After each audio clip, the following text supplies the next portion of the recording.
আমি একবারে বলে দিচ্ছি,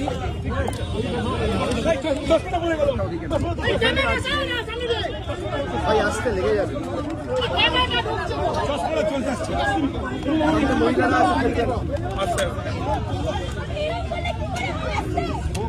আপনারা জানেন গতকাল আমি ভবানী ভবনে সিআইডি অফিসে গেছিলাম।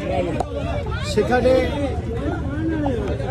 আমাকে প্রায় 5.5 ঘন্টা জিজ্ঞাসাবাদ করেছে তদন্তকারী সংস্থার প্রতিনিধি, এবং আমি তাদের সাথে সহযোগিতা করেছি।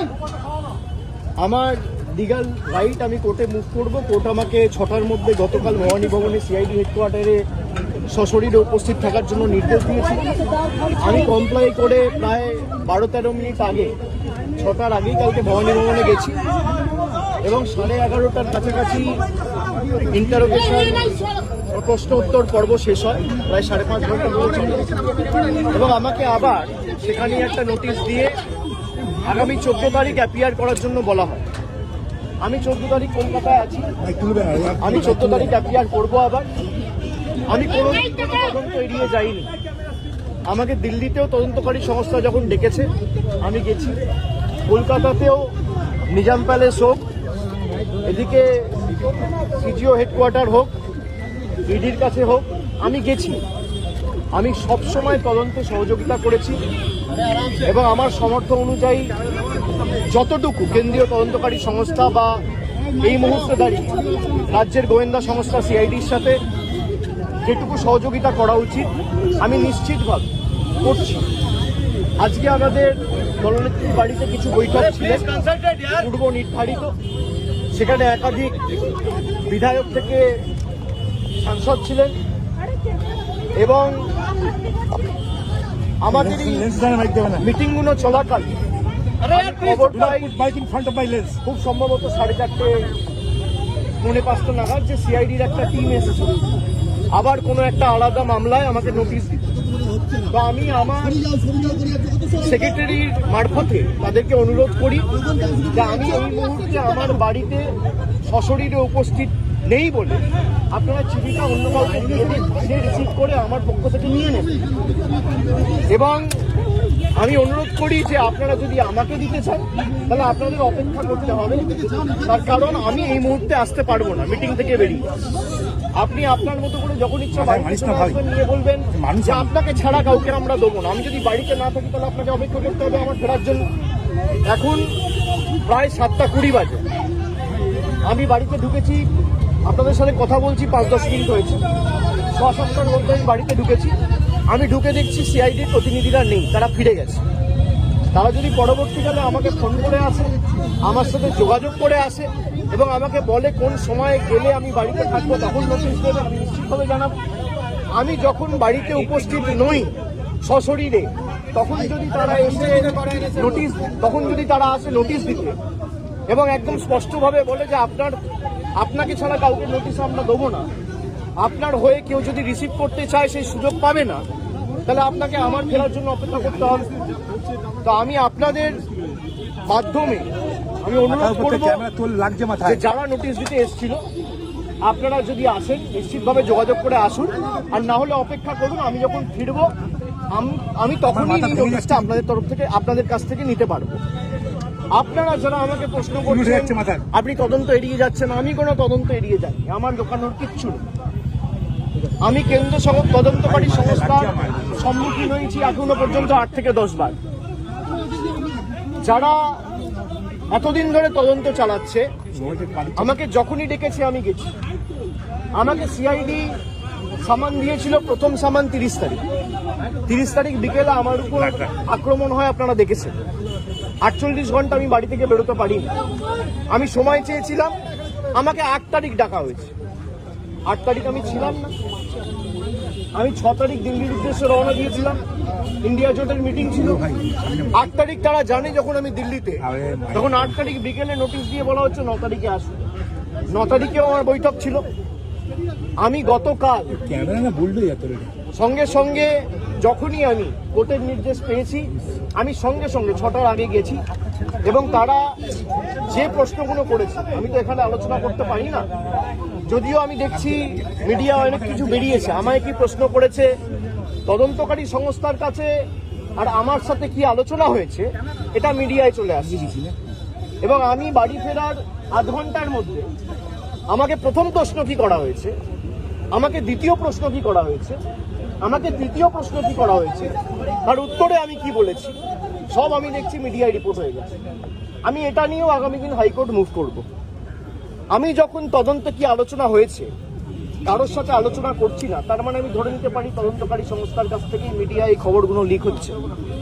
যদি লিক হয়ে থাকে ইনভেস্টিগেশনের উদ্দেশ্য তো ঠিক নয়। সুতরাং আমি বারবার তদন্তকারী সংস্থা যেখানে আমাকে ডেকেছে আমি গেছি। আমি যদি কলকাতায় উপস্থিত না থাকি আমি তো যেতে পারি না। আমার সামর্থ্য অনুযায়ী যেখানে যখন প্রয়োজন হয়েছে যে মামলায় ডাকুন। আর এখন সরকার পাল্টেছে, এরা বিভিন্নভাবে মামলায় আমাকে ট্যাগ করবে। আমি শুনেছি যে মামলায় আজকে আমাকে নোটিশ দিতে এসছে, আমি বলেছি 4 তারিখের পর ডিজে বাজে। আমি প্রশ্ন করতে চাই যে আমি যদি সত্যি কোনো ভুল বলে থাকি, আমি এই স্টেটমেন্টগুলো কবে করেছি? নির্বাচন চলাকালীন। নির্বাচন যখন চলছে, ল অ্যান্ড অর্ডার, আইন শৃঙ্খলা কার আন্ডারে? ইলেকশন কমিশনের আন্ডারে। মমতা বন্দ্যোপাধ্যায়ের আন্ডারে তো ছিল না। তাহলে তখন আমার বিরুদ্ধে এফআইআর হলো না কেন? ইলেকশন কমিশনের বিরুদ্ধে কমপ্লেন হলে ইলেকশন কমিশন আমার বিরুদ্ধে ব্যবস্থা নিল না কেন? তার কারণ আমি যদি ডিজে বাজানোর কথা বলে থাকি, দেশের স্বরাষ্ট্রমন্ত্রী বলেছেন তৃণমূলের লোকেদের উল্টো করে ঝুলিয়ে দিয়ে সোঁদা করে দেবে। প্রত্যেক ক্রিয়ার সমান এবং বিপরীত প্রতিক্রিয়া রয়েছে। আপনি বলবেন জ্ঞানেশ কুমারকে যদি আমার এগেনস্টে অ্যাকশন নিতে হতো তাহলে অমিত শাহর বিরুদ্ধেও অ্যাকশন নিতে হতো। অমিত শাহর বিরুদ্ধে অ্যাকশন নেওয়ার ক্ষমতা ইলেকশন কমিশনের নেই, তাই আমার বিরুদ্ধেও অ্যাকশন নিতে পারেনি। সরকার বদলেছে, এখন মামলা হয়েছে। তাহলে আমার বিরুদ্ধে যদি মামলা হয় আমি ডিজে বাজাবো বলে, তাহলে অমিত শাহর বিরুদ্ধে এফআইআর হবে না কেন? আমরা তো কোর্টে মুভ করবো। তদন্তকারী সংস্থার কাছে রাজ্যের মুখ্যমন্ত্রী যদি এই কেস আমি বাংলা থেকে বহিরাগতদের আক্রমণ করেছি বলে আমার ভাষণে এই তদন্তভার সিআইডিকে দেওয়া হয়, তাহলে যে বহিরাগতরা এসে বাঙালিকে আক্রমণ করেছে সেই মামলার দায়ভার কেন সিআইডি বা সিবিআই কে দেওয়া হবে না? এই প্রশ্ন তো উঠবেই। এই প্রশ্ন তো এড়িয়ে যেতে পারে না। আপনারা এসব চাপের রাজনীতি, দল ভাঙানো আমরা অনেকদিন ধরে দেখছি। এসব করে কোনো লাভ নেই। 30 লক্ষ মানুষকে আপনারা ভোটার তালিকার বাইরে রেখে ভোট করেও তৃণমূল 41% ভোট পেয়েছে। 2,60,00,000 ভোট তৃণমূল কংগ্রেস পেয়েছে। তাদের প্রতিনিধিত্ব তৃণমূল কংগ্রেস করবে। এক চুল জায়গা তৃণমূল কংগ্রেস ছাড়বে না। থমকে চমকে সিআইডি দিয়ে, সিবিআই দিয়ে, দল ভেঙে, উৎসাহ করে, গায়ের জোরে কর্মীদের মিথ্যা মামলায় ফাঁসিয়ে, ফলস কেসে ইমপ্লিকেট করে, পার্টি অফিস দখল করে, বাড়ি ভেঙে, ঘর জ্বালিয়ে তৃণমূল কংগ্রেসকে দমিয়ে দেবো। সিপিএম এর বিরুদ্ধে লড়াই করে 34 বছরের জগদ্দল পাথরকে সরিয়ে তৃণমূল কংগ্রেস ক্ষমতায় এসছে মানুষের আশীর্বাদ।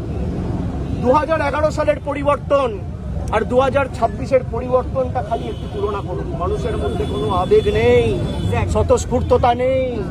8টার পর রাস্তা শূন্য, ফাঁকা।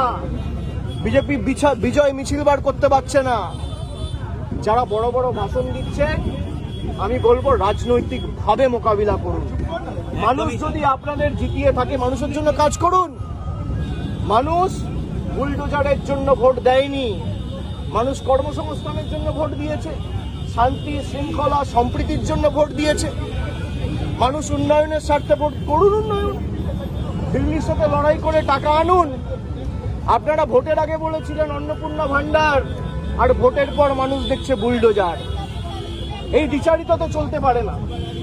আমি মিডিয়ার বন্ধুদের বলবো, কোনো স্পেকুলেশন, কোনো আলোচনা না করে যদি কেউ ভুল তথ্য পরিবেশন করেন, আমরা কিন্তু বাধ্য হব হাইকোর্ট সুপ্রিম কোর্ট অবধি যেতে পৌঁছাতে। আপনাদের দায়িত্ব, আপনারা সঠিক তথ্যটা মানুষের কাছে উপস্থাপিত করবেন, পরিবেশন করবেন। আপনারা রটনাকে ঘটনা বানিয়ে দেখাবেন না। আমার সাথে তদন্তকারী সংস্থার কি কথা হলো, আমার সাথে অন্য কারোর কি কথা আপনি দেখিয়ে দিচ্ছেন। আমার সাথে রাহুল গান্ধীর মিটিং হয়েছে, তৃতীয় ব্যক্তি কেউ নেই। আমি আর রাহুল গান্ধী কি কথা হয়েছে আপনারা জেনে গেছেন। আমিও মিডিয়ার সাথে কথা বলবো না রাহুল গান্ধী। আপনারা জানছেন কোত্থেকে? আপনারা আপনাদের মতো স্পেকুলেট করে খবর যা পাচ্ছেন বলে দিচ্ছেন।